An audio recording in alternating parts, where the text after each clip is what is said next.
Hello guys, LifeHackster here.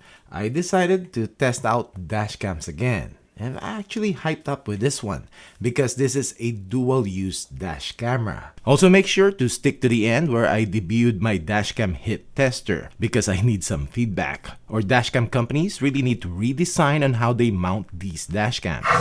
This is the Vantrue E360 Ace.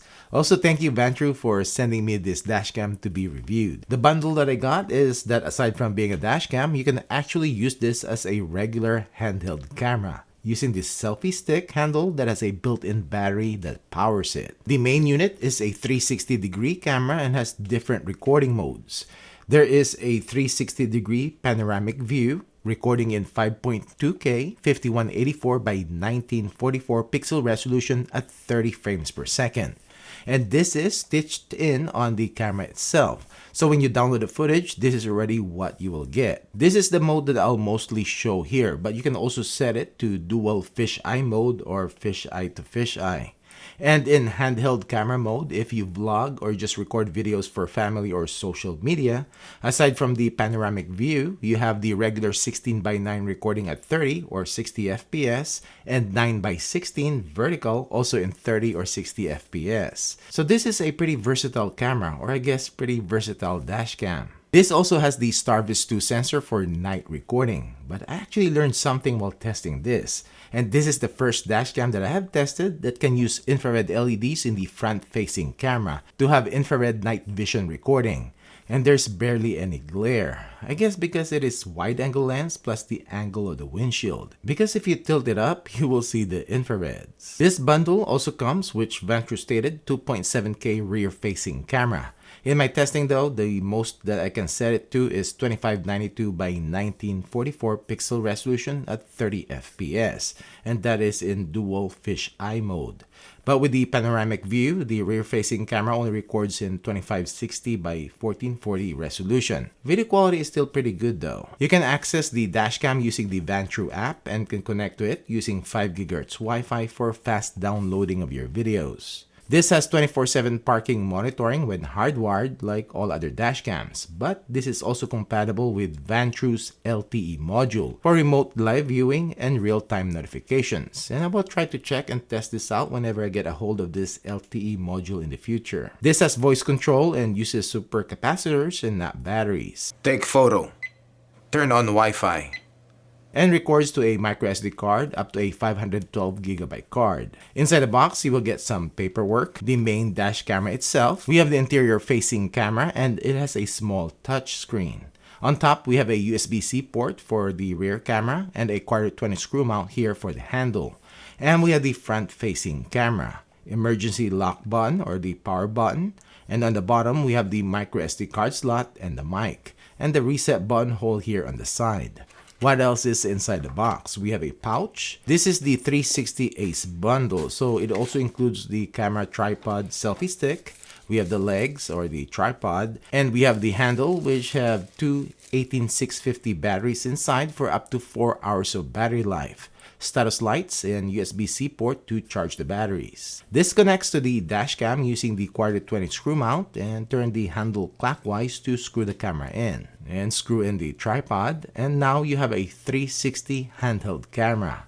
On this box, you will get the mounts. There's 2 of them, extra mounting tape for the rear camera, and we have a stick-on wire clips. We have the GPS mount, then this slides into the mount, and this snaps onto the camera, and also attaches via magnet, and we will talk more about this later. We will get a push tool, a short USB-C cable, and the plug-in power cable 11.5 feet USB-C. Lastly, we have the rear camera cable 20 feet, and this is USB-C also, and the rear facing camera. Also, you will get some stickers, a lens cleaning cloth, and 2 transparent films for install. And to install this, make sure you have a clean windshield. Peel off and stick the transparent film to where you want to install the dashcam. Then peel off the second liner. Peel off the mounting tape on the mount and stick it to the film. Attach the GPS mount to the camera and slide it to the mount and it will click in place.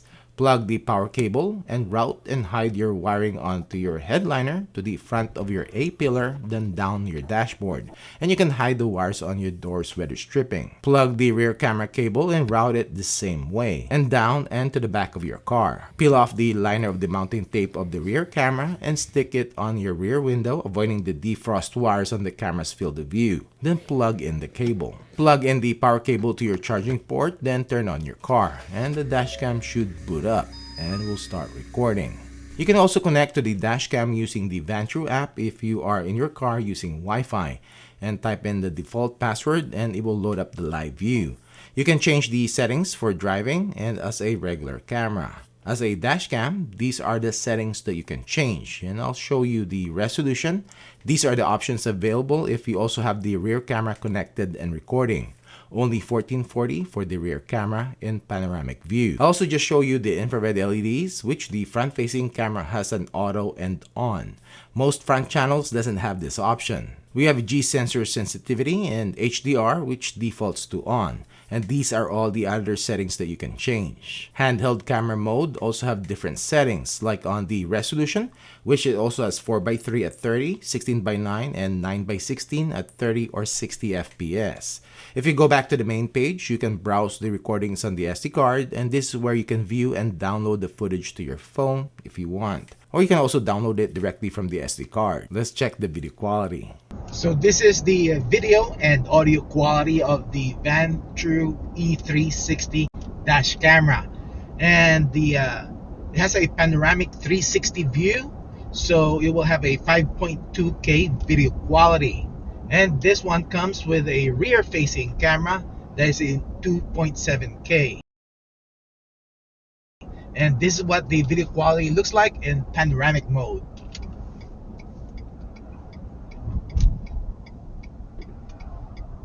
So you'll be able to see me in cabin and also out in the front.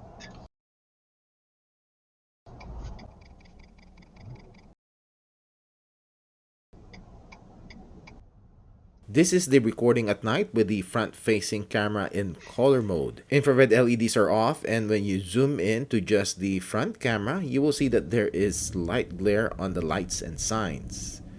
Now this time, the infrared LEDs are on and it is recording in black and white infrared night vision. First time that I've tested this. What do you think of the video quality? And this is the rear-facing camera at night. What do you think of the video quality? Alright, so for impact testing, I have my contraption right here, and this is the first dashcam that I'm gonna do this test to. This is the Vantrue E360, and let's see how it will hold up. And I'm just gonna put it in like so. By the way, why I'm doing impact testing on dash cams, I'm gonna link 2 videos down below and the reasoning why I'm doing it. So I'm just gonna power this up with a power bank. Make sure it is on first. And let's hit it on one side right here.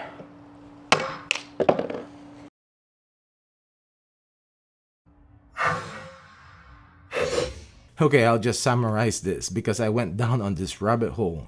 Yup, the magnetic mounting of the Vantrue causes it to fall off on my impact testing. So now I have to test all the dash cameras that I currently have, like the Vantrue Nexus 4 Pro, the Viofo A329, Rove in a suction mount, which I know it is going to come off, and the 70 My. All fell off, so I'm not sure on this one yet. This test might be too extreme because I haven't heard of dashcams falling off during accidents, but I'm not sure. I really wish companies though will have a better locking mechanism or a set screw that you can turn when mounting the dashcam to the mount. Alright, so for now I'm just gonna hold it so that it's not gonna fly off, and I'm just gonna hit it on this side and see if we can trigger the G sensor. There you go. Yep, it didn't glitch out. Alright, as to E360 as a handheld camera, this is a cool feature. But remember, this is not weather resistant, and this is not an action camera, and there's no stabilization.